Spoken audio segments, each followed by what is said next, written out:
Mr. Speaker, sir. Hopefully everyone is more attentive and energized after that extended break. This new term of government marks the beginning of a new chapter in the story of our island nation. Singaporeans have placed their trust in me and my PAP team. They have returned my government with a strengthened mandate. They have chosen all of us to be their voices in Parliament. It is now our duty and responsibility on both sides of the aisle, office holders as well as backbenchers, to live up to that trust. President Tharman has set out the challenges ahead and the key priorities for this term of government. Members have raised many issues in this debate and also shared useful ideas and suggestions. The government will study all of your feedback. Today, I want to take a step back and speak about the larger mission before us. As we move beyond SG60 and as the world around us undergoes profound changes, we must ask ourselves, what kind of Singapore are we building? What kind of future do we want? How do we ensure better lives for our children and grandchildren? The past 60 years have been a miracle. When our founding leaders embarked on the journey of an independent Singapore, it felt like the most unpromising of startups. They would have been astonished at what Singapore has become today. From third world to first, we have lifted the lives of Singaporeans beyond the wildest dreams of our pioneer generation. We created opportunities for all and improved living standards across the board. We enjoyed decades of peace and progress, of stability, harmony, and unity. Some now ask, can this miracle continue? We know the headwinds are stronger.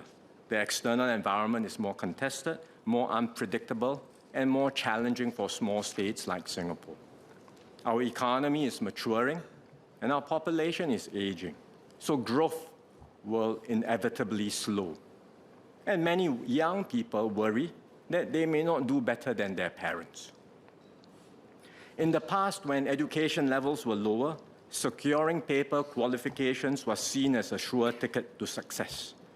Now almost all have tertiary education, and half the cohort have university degrees. So competition has intensified. Young people sometimes feel like they are trapped in a relentless rat race, from classroom to the workplace. They also worry that society is becoming more stratified, that the rich and wealthy are pulling ahead while others struggle to keep up. And social media amplifies these anxieties, triggering constant comparisons and envy. All this is not unique to Singapore. Across the world, younger people are reporting higher levels of anxiety and responding in different ways. In China, there's the phenomenon of tangping, or lying flat. In Japan, they talk about hikikomori, not leaving the house. In Europe and America, there is quiet quitting, downshifting, or the great resignation, and so on. Here in Singapore, we must do everything we can to defy this global trend. We cannot let our young people down. They are our future. So my team and I make this pledge to our youth and to the generations that follow. We will build Singapore with you in mind. We will strive to create more fulfilling lives for you, and not just for a few among you, but for all of you. We have new ideas and plans to achieve this. Through Forward Singapore, we have set out our shared goals to keep social mobility alive so the escalator keeps moving and everyone has the opportunity to rise over time. To strengthen our safety nets so that no one falls through the cracks. And to deepen our sense of solidarity so we bridge differences and remain one united people. So let me elaborate on each of these in turn. First, we will do more to keep the escalator moving and help every Singaporean realize their full potential. We have seen how other societies have become stratified increasingly, with privilege becoming more entrenched. In extreme cases, your caste and your social class determine who you are, what you can do, and what you can become. Even in meritocratic societies, we see admissions to universities or top jobs in the public and private sectors dominated by those from privileged backgrounds.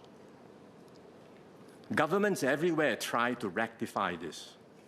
For example, I read recently in the UK, the government announced that civil service internships will be reserved for students from lower socioeconomic backgrounds, defined as what jobs their parents did when they were 14. So if you come from a working class family, you get a civil service internship, otherwise you don't get the chance. These are well-intentioned efforts, but they often fail to work as intended, and sometimes they even create new distortions. Fortunately, Singapore starts from a stronger position, but we cannot stand still. We have to tilt the balance continually and keep opportunities open at every stage of life. So we will invest more in the early years because, as several members have highlighted in this debate, opportunity gaps are opening up earlier due to the advantage that better off parents confer on their children. And if we do not close these gaps early, they will only widen. We will expand Kids Start and enhance ComLink Plus so that more families get help earlier and more children gain a stronger footing in life. We will deepen support for children from disadvantaged backgrounds. Today, enrollment in preschool is near universal, but attendance is less regular amongst the children from lower-income families. We will redouble our efforts and work closely with parents, preschool operators, and social service agencies to ensure these children get the consistent support they need to thrive. We will not only do more, but we will also take actions across agencies with a more integrated, family-centric approach, which several members also spoke about. In schools, we will continue to press ahead with reforms. We have changed how the PSLE is graded. It's no longer graded on a curve, as members know. It's about your own achievement, not about how well you did relative to your peers. In secondary schools, we have replaced streaming with full subject banding. Students are in mixed form classes, and they take subjects at different levels according to their abilities. But I know for many parents, education still feels like an arms race. It's the PSLE season now. We all know of friends who are taking leave from work to help their children prepare for the PSLE exam. When you speak to each parent, they often tell you the same thing. They wish they could cut back on the endless tuition and give their children more space to grow up and play. Yet everyone hesitates to take that step. Why? Because deep down they worry, what if my child loses out? So many families feel they are stuck on a treadmill, running harder and harder in a bid to avoid falling behind. We must break this cycle. So we will do more in this term to reduce the stakes of single exams, to further broaden our definitions of success, and to give every child the chance to discover and develop their strengths, be it in languages, sciences, sports, arts, or technical skills. I feel strongly about this as a result of my own personal experiences. My friends and I in school didn't grow up with family advantages or a head start in life. But education was our great leveler. It gave us opportunities that we would not otherwise have had. The courage to dream and the chance to pursue our aspirations. And I want every parent and child to feel the same. That education is not a burden, but a springboard. A place where our children can learn, grow, discover their strengths, and reach for better opportunities. But education reforms alone are not enough to accomplish the transformation we seek.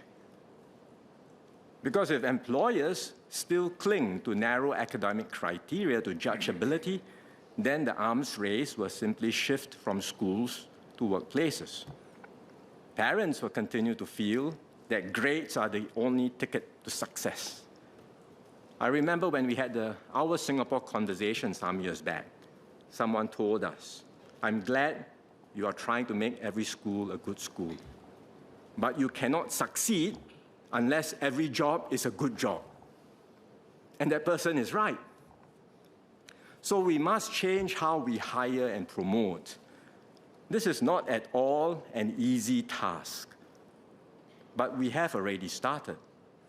It means recognizing that people have different gifts and strengths. Some may excel in mathematics, but not in languages, or vice versa. Others may struggle in written exams, but thrive in practical problem solving. And if we only use general academic results to sort out talent, we will undervalue many capable Singaporeans.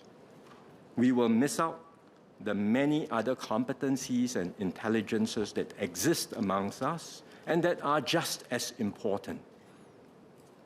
So we are changing. Take the public service, for example. Academic results are no longer the be-all and end-all. They are just one part of the overall assessment. For recruitment, we are using more skills-based assessment. In some roles, we have stopped looking at grades altogether. For example, GovTech engineers are recruited through coding and problem-solving tests and interviews. Because what matters is not your paper qualifications, but whether you can do the work. Once you enter the public service, how well you do doesn't depend on your grades or school. It depends on your qualities, your contributions, and your performance on the job. The private sector is changing too. One CEO shared with me, he used to insist on top academic credentials, focusing on schools, universities, ticking all the right boxes. But he soon realized that academic credentials did not predict subsequent success in the company. What was more important was the individual's attitude and mindset, their ability to learn, adapt, and work with others. So these changes are happening. But clearly, there's still a long way for us to go. Nevertheless, step by step, we will move towards skills-based hiring and progression. Because what matters most is not where you started from, but what you can do and how far you are willing to go. Valuing every job also means narrowing the gaps in how different professions are recognized and rewarded. This too is not easy, but we have been working on this for some time and we too have been making progress. For example, we have substantially raised the salaries of preschool teachers and allied health professionals, vital roles that were once undervalued. We will continue to professionalize other skilled trades, including those that are considered blue-collar work.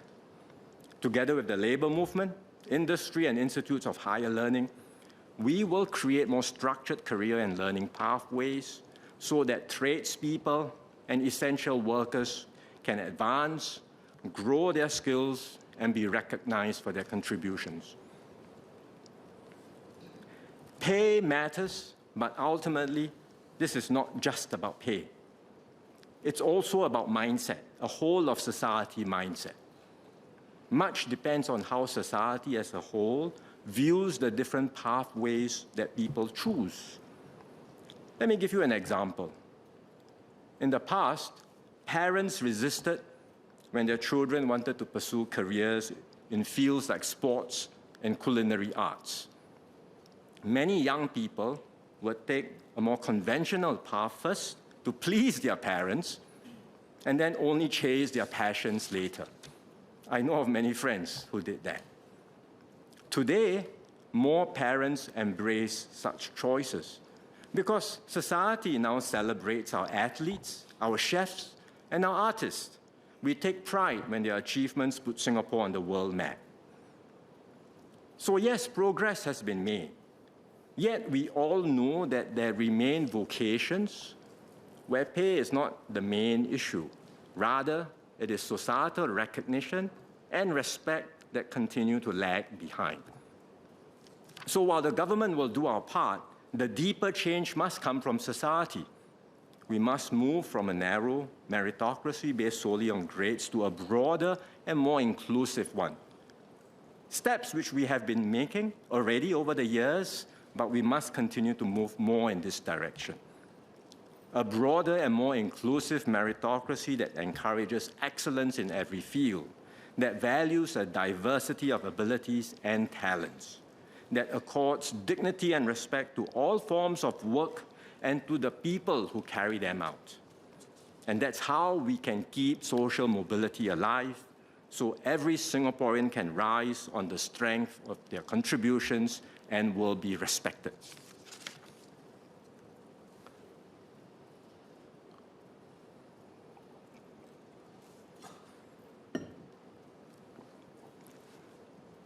The shift towards more pathways to success must be underpinned by a strong and dynamic economy. And to be clear, economic growth is not about chasing GDP. It's about uplifting lives and creating a wide range of jobs and opportunities for all Singaporeans. So we will redouble our efforts to keep our economy competitive and vibrant. This is even more urgent in an increasingly fragmented global economy with more barriers to trade. And that's why the Singapore Economic Resilience Task Force and the Economic Strategy Review Committee are studying how Singapore can navigate the challenges that have come thick and fast in the past few months. For the last 60 years, multinational enterprises have been a key driver of our economy. They remain critical anchors in sectors like electronics, pharmaceuticals, and finance. And we have to keep attracting new investments from leading global companies so that Singapore can stay plugged into the frontiers of innovation. At the same time, we must work harder to energize our enterprise ecosystem. We want to make Singapore a more attractive place for startups and emerging companies, be it here or overseas. So these can be homegrown firms looking to venture abroad or overseas growth companies seeking a base in Asia. These are the companies that will shape our future success. And to do this well, we will need a different approach, because not all enterprises will succeed. Some will fail, and fail spectacularly. When they do, there will inevitably be calls for the government to step in. I'm sure from both sides of the House, from the Workers' Party and the PAP, asking the government to do more.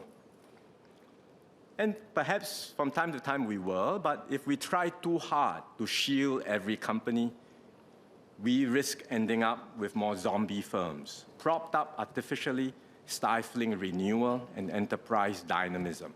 And that's not the path we want to take. So we must be prepared for more churn. And we should not only celebrate success stories, but also learn to embrace failures and setbacks. Because it's only through constant experimentation that more innovative companies can emerge. The process will be uncomfortable, even unsettling, but it is necessary to create new value and ultimately to create new and better jobs for Singaporeans. So let me be clear. Our focus must always be on the worker, not the job. Companies may fail, jobs may disappear, but every worker matters, every citizen matters, and no one will be left behind.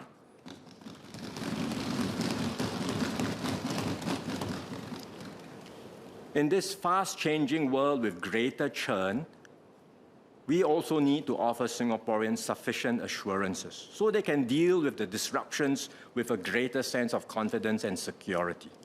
And that means making sure that their essential needs are taken care of. Quality education, healthcare, and housing, for example, must remain accessible and affordable. Housing was one of the biggest concerns in the last term because COVID disrupted construction and the supply of new homes. But since then, we have ramped up supply. Today, there's a healthy pipeline of new BTO flats, as well as land for new private properties. There are still concerns around housing, but I am confident the situation will steadily improve with the additional supply. So we will not only catch up with demand, but build ahead of it, so that there will be more BTOs with shorter waiting times, and we will be able to give Singaporeans greater assurance when planning for their homes. At the same time, we must update our system to reflect demographic changes, especially increased lifespans. I spoke about healthcare at the National Day rally, and we will have lots to do in this area through Healthier SG, HWell SG, and HWell neighborhoods. In this term, we will also take steps to strengthen retirement adequacy. We are studying what further moves we can make. In particular, we want to help Singaporeans save more during their working lives, so that they have enough to meet their basic retirement needs for life, for a longer life. And for those who, despite their best efforts, cannot build up a sufficient nest egg, we will provide additional support so that every Singaporean can retire with dignity. We will also continue to strengthen our safety nets for those who need more help. For children with special needs, we will provide more support in their education and help make their transition to adulthood and work smoother.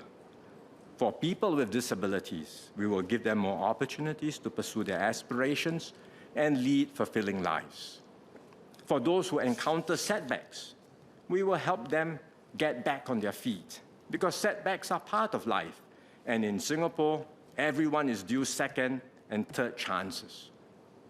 That's why we introduced programs like the Skills Future Job Seeker Support Scheme. It has just started, but we will make this a far better scheme than the unemployment insurance found elsewhere.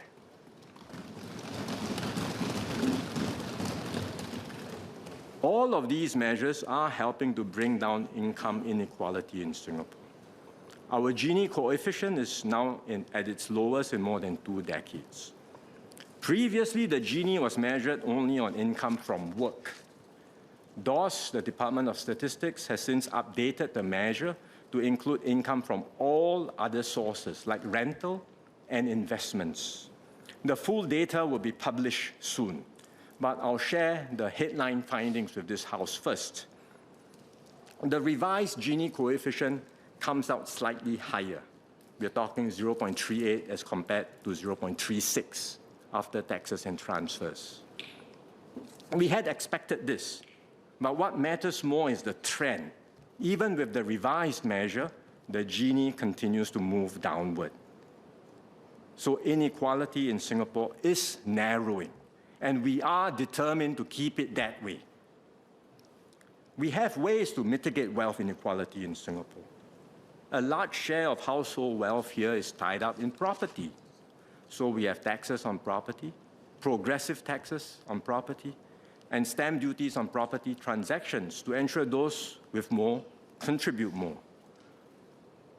But it's not just on the tax side. We also have transfers, wealth transfers for those with less, through public housing to help lower-income families own their homes, through regular top-ups to CPF accounts, and through new initiatives like the ITE Progression Award, which gives a head start to ITE graduates who complete their diplomas. So taken together, our measures are helping to narrow both income and wealth inequality. And we will press on and continue to innovate in our social policies so that at every stage of life, Singaporeans feel assured, supported, and confident about the future, so that opportunities and progress will always be fairly shared across our society.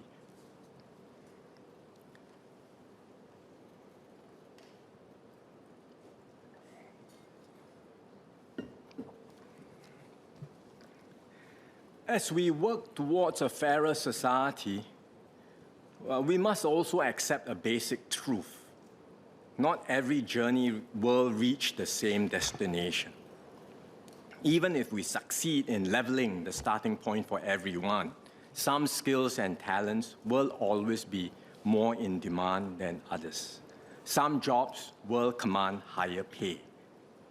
That is reality. And that's why those who do better must never forget this. No one succeeds alone. Opportunities do not come from individual effort alone. They come from the broader system, from the teachers who nurtured you, the workers who keep our city running, and the safe and stable environment that society as a whole provides. So every successful and fortunate person in Singapore owes a debt to the community. Those who are more successful should therefore contribute more, not just in taxes, but also in compassion and care. Because no taxation system, however progressive, can legislate the spirit of solidarity. That must come from within each of us. It must come from the heart. And it must be nurtured by a culture that puts we before me.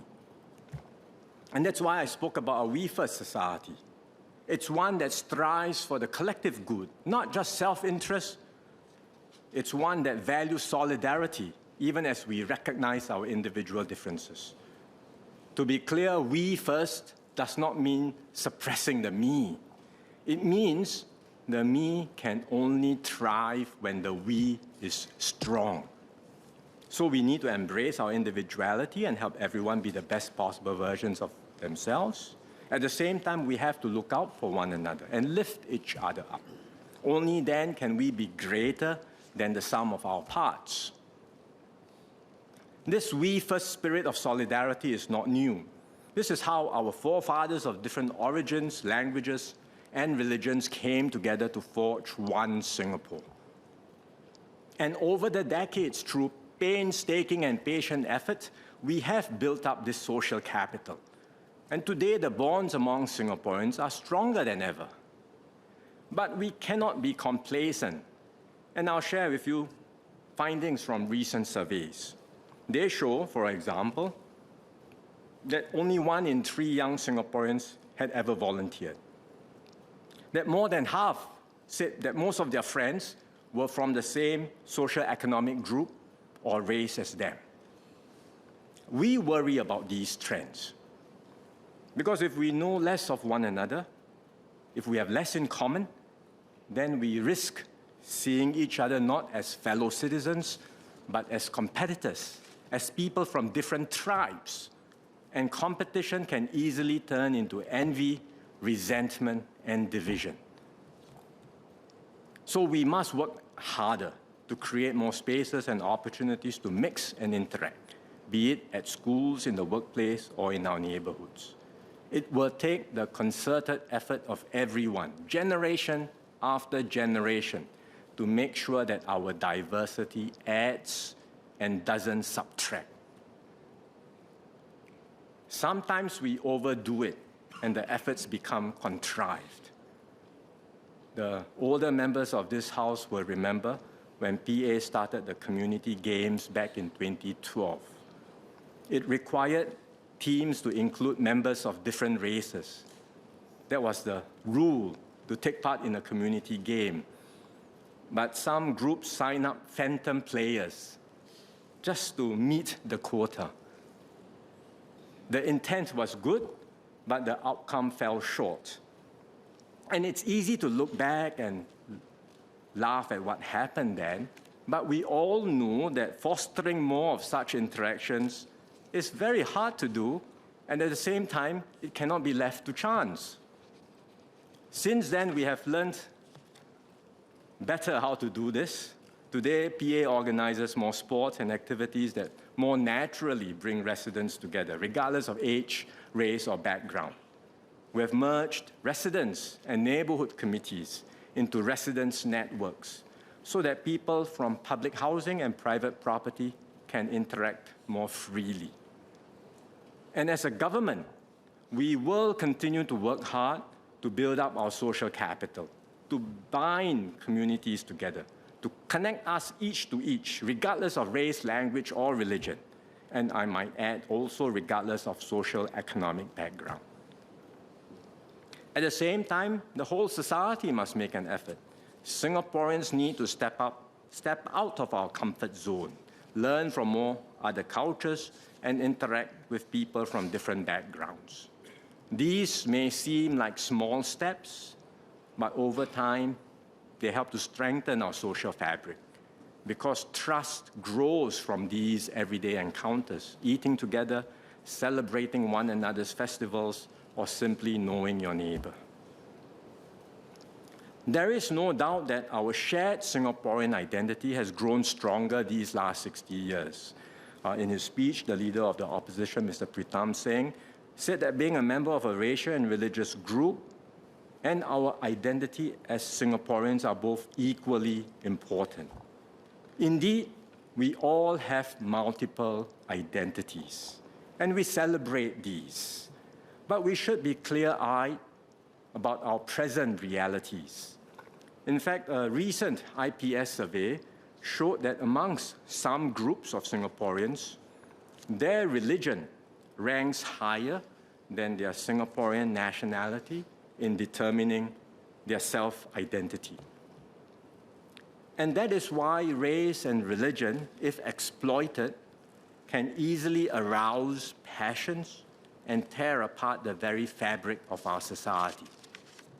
We see this happening in so many other countries, and Singapore is not immune to these powerful forces. In fact, we had a close call in the recent general election. External elements sought to exploit our differences to divide and weaken us. In one instance, they attacked the credibility of certain candidates because these candidates allegedly failed to advocate the rights of a particular religious community. In another instance, they praised the candidate for arguing against the separation of religion and politics. But it was not just foreign interference. At home, we also had Singaporeans who exhorted certain groups to vote along racial and religious lines. They said, vote for this candidate because he or she is a better representative of your race or your religion. Or they compared two candidates and said, vote for this person because he or she has been a more vocal champion for your race or your religion. And these narratives were not just seen online, they were heard on the ground. And that's why I spoke out then in the middle of the campaign, not as a party leader, but as Prime Minister, to make clear that race and religion must never be weaponized in our politics.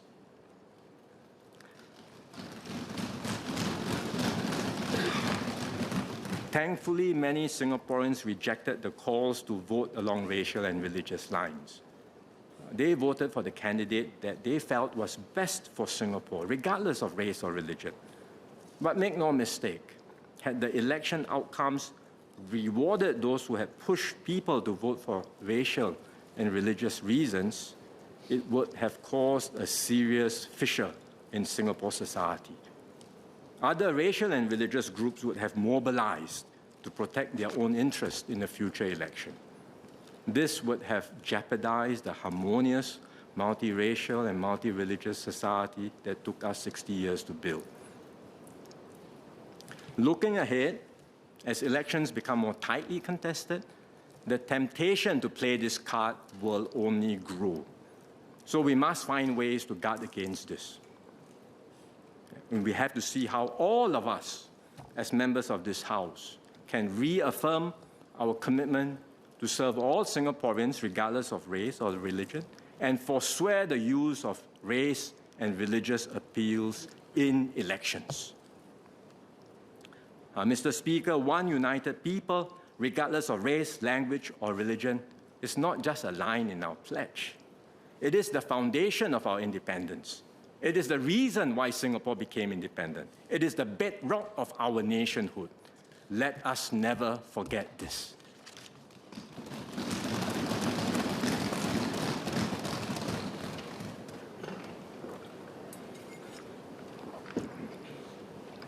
Our unity and the trust we have with one another also depends on how we conduct our politics, the way we debate, disagree, and decide as a country.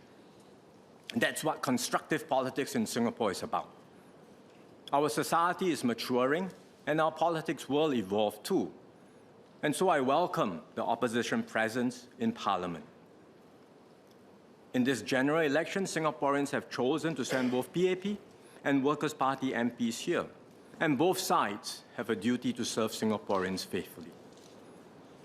For the PAP, we do not assume we are automatically entitled to govern just because we have done so since self-government. Our right to lead must be earned by working hard and delivering results that improve the lives of Singaporeans. Doing well in one election does not guarantee success in the next. Every election is a new test, and we must take nothing for granted. In this term of government, I fully expect the Workers' Party to keep us on our toes, raising questions, scrutinizing our policies, and holding us accountable. This is their role as the opposition, and I'm sure they will play it vigorously. The Workers' Party will try to build up its ranks and grow its presence in Parliament over time, as any political party would.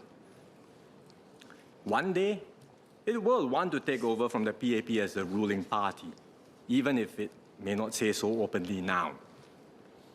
That is the nature of political competition. But in the end, be it the PAP, the WP, or any other political party, we are all servants of the people. The final word rests with them. And I believe Singaporeans are discerning voters.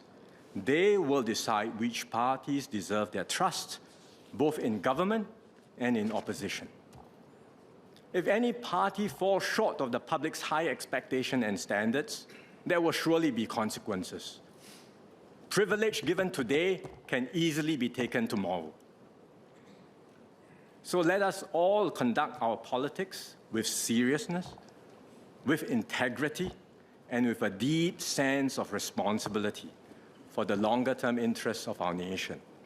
And that's how I hope our politics will evolve and our democracy can strengthen over time.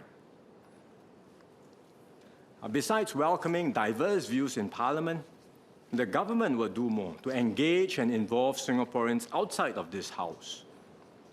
As I said in the rally last month, we don't just want to do things for Singaporeans. We also want to do things with Singaporeans. So I invite all Singaporeans to join us, to connect, collaborate, and shape our future together. We already have many channels for public consultation. We will continue with all these, but we will also go further.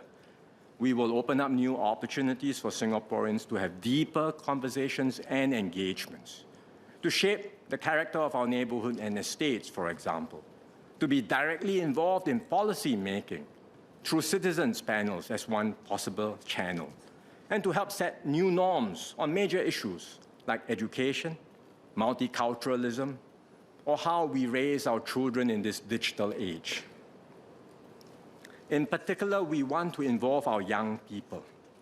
They have energy, ideas, and a strong sense of purpose. So we will give them more platforms to step forward, contribute, and make their voices count. This has already started. In 2023, we set up youth panels to study issues that young Singaporeans care about. They shared their ideas with me at the inaugural Youth Policy Forum last year. Many of their recommendations were constructive and thoughtful, and we have taken them on board. Next year, we will launch the second round of youth panels, and I look forward to more ideas from our young people. So to all young Singaporeans, I say, we will not let you down.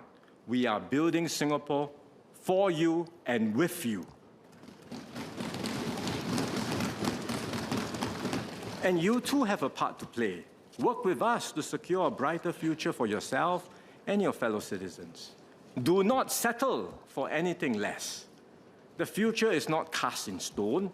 It is something you create. And we need you, our young Singaporeans, to be the authors of this next chapter, to write what must become your Singapore story. So be bold in chasing your dreams. Seize the opportunities before you. There will be setbacks along the way, but you will never face them alone. Embrace the failures as well as the successes, for it's often at the edge of our comfort zones that we learn, grow, and become the best versions of ourselves. And most important of all, remember this: success is not just about what we achieve alone, but what we build together. True fulfillment comes from creating a society where every Singaporean can stand tall and we can all move forward as one people. This is what has defined us for the last 60 years, a Singapore spirit rooted in trust, solidarity, and resilience. And it is this same spirit that will carry us into the future. Mr. Speaker, I've set out the broad strokes of a new direction for our next chapter, of a new vision for Singapore. I hope every Singaporean can get behind this shared endeavor. Together, let us build a Singapore that remains a land of endless possibilities, a home where every generation does better than the one before, and a nation that continues to shine brightly for the next 60 years and for the generations beyond. Mr. Speaker, I support the motion. Thank you.